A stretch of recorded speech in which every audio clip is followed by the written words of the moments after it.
Kai, me oleme teinud sinuga mitmeid Osho meditatsioone nende päevade jooksul, et millised on sinu kogemused, sa esimest korda tegid Osho aktiivseid meditatsioone?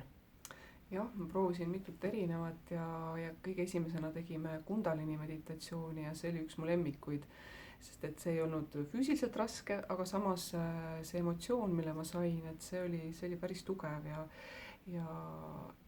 tõesti mõju oli minu jaoks vähemalt kohe tunda. Aga samas Osho dünaamiline meditatsioon, see kahtlemata, see on nagu selline, ütleme niimoodi, et katsumus, eneseületus ja kõik need asjad, et seda tahaks kindlasti suuta teha 21 päeva järjest lähitulevikus, nii et see jäi mul kindlasti hästi meelde. Ja Osho chakra heli meditatsioon, kus me käisime 7 chakrast läbi, et puhastada siis seda heliga. Mis sa sellest arvad? See oli tänane meie meditatsioon. Ja, et kuigi see oli, ütleme, et üsna lihtne, siis kindlasti ei olnud tema mõju minu jaoks vähemalt vähetähtis, et kuidagi oli lihtne olla kontaktis nende erinevate chakratega, liikudes üles ja alla ja ma olen alati arvanud, et hääl nagu loob selle seose väga hästi, et kindlasti tasub teha.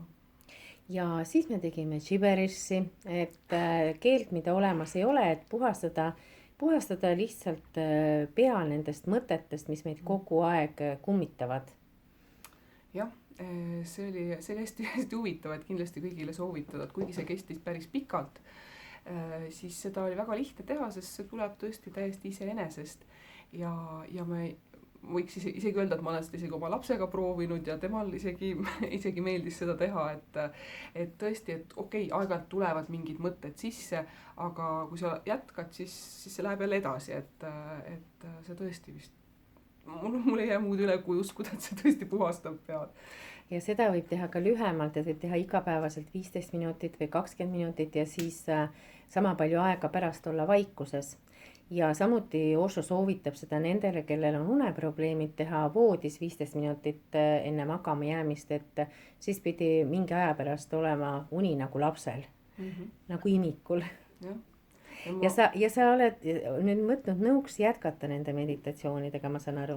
Jah, et minu jaoks on olnud alati raske nagu just see järjepidevus, aga kui ma ühte asja sain aru, siis ma sain seda aru kindlasti, et ainult ühest korrast ei piisa.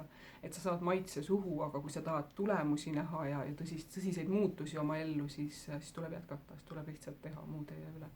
Ja seda suutsid just sina minu meelest mulle väga hästi nagu edasi anda, et ma tulin ju ikkagi nagu põhivõõra inimese juurde, rääkisin oma asjadest, me tegime koos, eks ole, ikkagi suhteliselt minu jaoks intiimset protsessi, et ma tundsin ennast nagu väga mugavalt ja sinu energia oli lihtsalt nii hea ja soe, et ma olen sulle lihtsalt väga tänulik. Aitäh sulle ja head mediteerimist. Aitäh sulle.